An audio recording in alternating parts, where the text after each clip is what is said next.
Hello everyone. तो आज हम इस वीडियो के माध्यम से आपके लिए गुजरात बोर्ड का हिंदी जो कि क्लास 12th का है, इसके चैप्टर उपभोक्ता न्यायालय में शिकायत करना, इसके पार्ट 1 को हमने इससे पहले वाले वीडियो में किया है। आप पहले उस वीडियो को देख लें, फिर इसके पार्ट 2 को देखें ताकि आपको इसके जो टॉपिक है वो ज़्यादा अच्छे से वो क्लियर हो जाए। ठीक है, तो आइए इस चैप्टर को हम लोग स्टार्ट करते हैं। पहला है इसमें जागो ग्राहक जागो। जागो ग्राहक जागो का नारा अब घर में पहचाना जाता है। यहाँ घर घर में पहचाना जाता है, जो पिछले 5 वर्षों में किए गए प्रचार अभियान का परिणाम है। उपभोक्ता जागरूकता पर लगातार बल देकर 11वीं पंचवर्षीय योजना में सरकार ने आम आदमी को उपभोक्ता के रूप में उसके अधिकारों की जानकारी देने के लिए यह प्रयास आरंभ किया है।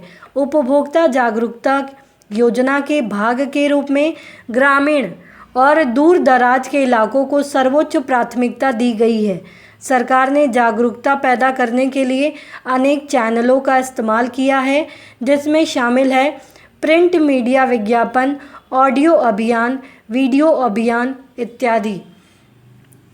तो इसे हम देखते हैं कि जागो ग्राहक जागो ये अब बहुत ज़्यादा फैल चुका है। ये घर घर में लोग जान चुके हैं इसके बारे में। क्यों? इसमें सरकार का भी बहुत बड़ा हाथ है। उन्होंने लगातार उपभोक्ता की जागरूकता को बढ़ाने के लिए 11वीं पंचवर्षीय योजना में सरकार ने क्या किया, आम आदमी को उपभोक्ता के रूप में उसकी जो जानकारी है, उसके अधिकारों के बारे में जो जानकारी है, यह देने का प्रयास किया। आम लोगों को उसके अधिकारों के बारे में बताने का प्रयास किया। उपभोक्ता जागरूकता योजना के भाग के रूप में हम देखते हैं कि जो गांव के लोग हैं या दूर दराज के लोग हैं, इन लोगों पर ज़्यादा फोकस किया गया या इन लोगों पर इनको सर्वोच्च प्राथमिकता इनको दी गई। सरकार ने जागरूकता पैदा करने के लिए अनेक चैनलों का भी इस्तेमाल किया है, जिसमें कुछ उदाहरण दिए गए हैं प्रिंट मीडिया, विज्ञापन, ऑडियो अभियान, वीडियो अभियान आदि। तो हम टीवी में भी कई चैनलों में देखते हैं कि उपभोक्ता को, ग्राहकों को, लोगों को कैसे जागरूक किया जा रहा है। नेक्स्ट है मानकों का उन्नयन करना, यानी मानक यानी निश्चित किया हुआ मान, और उन्नयन करना यानी उसको उन्नति की ओर उठाना या लेकर जाना। तो उपभोक्ता को अपने अधिकारों का उपयोग करने में सहायता देने के लिए गुणवत्ता और मानकों की एक महत्वपूर्ण भूमिका है। जाहिर सी बात है, कोई चीज़ में अगर गुणवत्ता उसमें होगी ही नहीं तो कोई क्यों खरीदेगा उसको। मानक उपभोक्ताओं को गुणवत्ता का विश्वसनीय बेंचमार्क प्रदान करते हैं। विभाग गुणवत्ता को बढ़ावा देने के लिए एक आर्थिक रूपरेखा के रूप में अपना एक स्थान बनाने में सफल रहा है। भारतीय मानक ब्यूरो ने ISO मानक के अनुसार विदेशी विनिर्माताओं के लिए प्रमाणन योजना और आयातित वस्तुओं खाद्य सुरक्षा प्रमाणन को आरंभ किया गया है। इसके अलावा स्वर्ण आभूषणों और रजत से बनी वस्तुओं की हॉल मार्किंग के लिए प्रमाणन की योजना उपभोक्ताओं के हितों की रक्षा में BIS का एक महत्वपूर्ण योगदान है। इन प्रयासों के अलावा मानक मुहर जैसे ISI मुहर के लिए उत्पादन प्रमाण पत्र की योजना, एग मार्क, फल उत्पादन आदेश यानी FPO, शाकाहारी और मांसाहारी मुहर, हथकरघा मुहर यानी 208 KB, रेशम मुहर, ऊन मुहर आदि भी उत्पाद मानकीकरण में एक महत्वपूर्ण भूमिका निभा रहे हैं। जैसे कोई BCCI नहीं, बल्कि इसमें हम क्या देखते हैं कि किस प्रकार से अलग अलग प्रोडक्ट में उसको मानकता दी गई है, जिससे हमें ये पता चल सके कि नहीं, ये जो प्रोडक्ट है, ये जो सामान जो हम यूज़ कर रहे हैं, ये सही है या इसका उपयोग हम कर सकते हैं। और शाकाहारी हो या मांसाहारी हो, उसमें भी मुहर लगा होता है। जैसे ग्रीन हो तो ग्रीन यानी शाकाहारी, और रेड हो तो वो मांसाहारी। इसके अलावा भी हम देखते हैं कि उपभोक्ता को अपने अधिकारों का उपयोग करने में सहायता देने के लिए उसकी गुणवत्ता में और मानक में काफ़ी ये दोनों महत्वपूर्ण भूमिका निभाते हैं। मानक उपभोक्ताओं को गुणवत्ता के लिए विश्वसनीय बेंचमार्क प्रदान करते हैं। जो मानक है वो उपभोक्ताओं को अच्छे से अच्छे वस्तु प्रदान करवाने के लिए बेंचमार्क प्रदान करते हैं।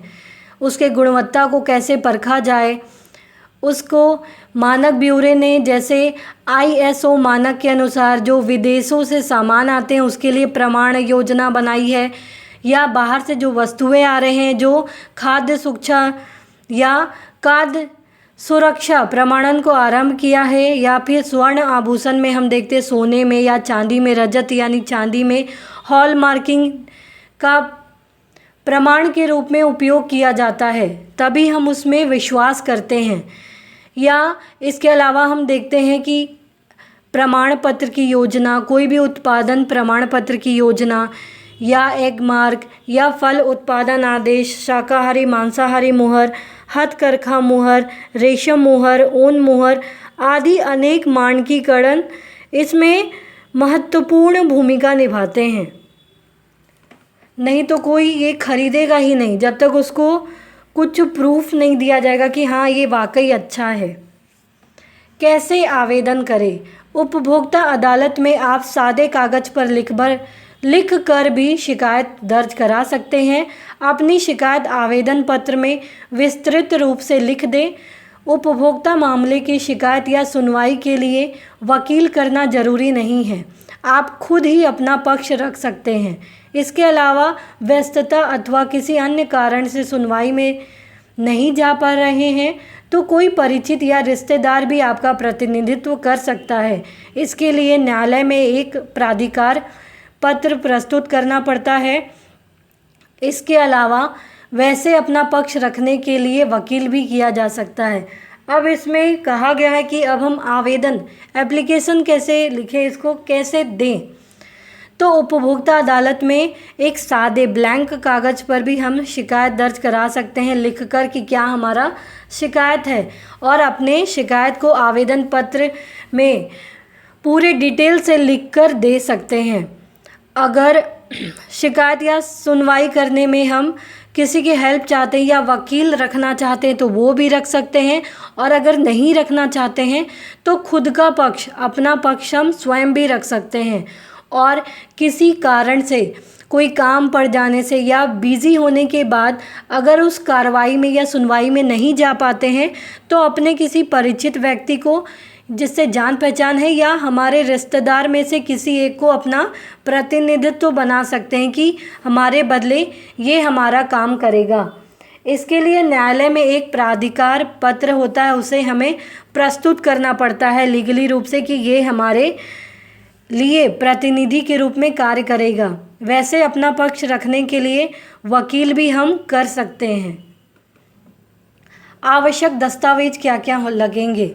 आवेदन के साथ सभी जरूरी दस्तावेजों, बिल, वाउचर, गारंटी पत्र, सेल डीड आदि की प्रति यानी फ़ोटोकॉपी संलग्न अटैच करनी होती है। इसके साथ एक शपथ पत्र भी बनवाना होता है जिसमें इस बात का जिक्र होता है कि मुकदमा किसी दुर्भावना से दायर नहीं किया गया है और यह पूर्णतः सत्य साक्ष्यों पर आधारित है। इसके साथ ही जिसके खिलाफ शिकायत कर रहे हैं उस पार्टी को भी एक नोटिस भेजना होता है ताकि वह भी अदालत में अपना पक्ष रख सके। तो इसमें दिया गया है कि हमें क्या क्या चीज़ें लगेगी, क्या क्या दस्तावेज़ लगेंगे, चाहे वे बिल हो, वाउचर हो, गारंटी पत्र हो, सेल डीड हो। इसके अलावा एक इसके साथ शपथ पत्र भी लगता है या हमें बनवाना पड़ता है, और जिसमें क्या बताया जाता है कि कोई भी मुकदमा जो किया गया है वो किसी दुर्भावना से दायर नहीं किया गया है, किसी के फोर्सफुली नहीं दायर किया गया है, यह पूर्णतः सत्य और लोगों के बीच दिखाकर इसे प्रस्तुत किया गया है। इसके साथ ही हम देखते हैं कि जिसके खिलाफ़ शिकायत हम कर रहे हैं उस व्यक्ति को भी नोटिस भेजना पड़ता है, जिससे वो भी समय पर अदालत में उपस्थित हो सके। उपभोक्ता मामलों की शिकायत के लिए देश में जिला स्तर पर उपभोक्ता अदालतें बनी हैं। जिला में भी उपभोक्ता अदालतें हैं जिस पे शिकायत की जा सकती है, जहां 20 लाख रुपए तक के मामलों की सुनवाई होती है। 1 करोड़ तक के मामले राज्य उपभोक्ता फोरम में भेजे जाते हैं और इससे ज़्यादा राशि के मामलों की सुनवाई राष्ट्रीय आयोग में होती है। उपभोक्ता मामलों में धोखाधड़ी या उत्पाद की गारंटी अवधि से पहले खराब होने के 2 साल के भीतर शिकायत दर्ज करवाना जरूरी है। इसके साथ ही आपको मामला दर्ज करवाने में हुए विलंब और उसकी वजह का भी जिक्र करना होगा। तो इसमें हमने देखा कि 20 लाख रुपए तक के जो मामले हैं उसकी सुनवाई की जाती है। अगर उससे ज़्यादा, अगर 1 करोड़ तक के मामले हैं, 20 लाख तक की सुनवाई जिला में और 1 करोड़ या 20 लाख से ज़्यादा 1 करोड़ तक के मामले राज्य उपभोक्ता फोरम में, या इससे भी ज़्यादा राशि के मामले अगर है तो उसकी सुनवाई होगी राष्ट्रीय आयोग में। अगर उपभोक्ता मामलों में धोखाधड़ी या उत्पाद की गारंटी अवधि से पहले खराब होने के 2 साल के भीतर, यानी एक्सपायरी डेट जो लिखा रहता है उसके पहले ही वो चीज़ अगर ख़राब हो गया है तो 2 साल के भीतर ही आपको शिकायत दर्ज कराना है। अगर आपको इसमें लेट होता है या देर होती है तो आपके लिए ये प्रॉब्लम क्रिएट कर सकता है। आपको उसके लिए भी रीज़न देना होता है या वजह देना पड़ता है कि आपने इतना विलंब क्यों किया शिकायत दर्ज कराने में। तो इस प्रकार से हम देखते हैं कि एक उपभोक्ता न्यायालय में किस प्रकार से आवेदन देकर अपनी शिकायत दर्ज करा सकता है। और भी तरह के कितने हेल्पलाइन नंबर है राज्य में, जिला में 20 लाख तक, 20 लाख से ऊपर हो तो राज्य में, या उससे भी ऊपर हो तो राष्ट्रीय आयोग में हम इसको या इसके शिकायत दर्ज को करा सकते हैं। तो उम्मीद है आपको ये चैप्टर समझ में आया होगा। तो प्लीज़ आप ज़्यादा से ज़्यादा इस वीडियो को शेयर करें ताकि दूसरे लोग भी इसका लाभ उठा सकें। तो ये चैप्टर यहीं पे कंप्लीट होता है। इसके क्वेश्चन आंसर को हम नेक्स्ट वीडियो में करेंगे। तो प्लीज़ आप इसे लाइक करना, सब्सक्राइब करना, कमेंट करना ना भूलें। Thank you.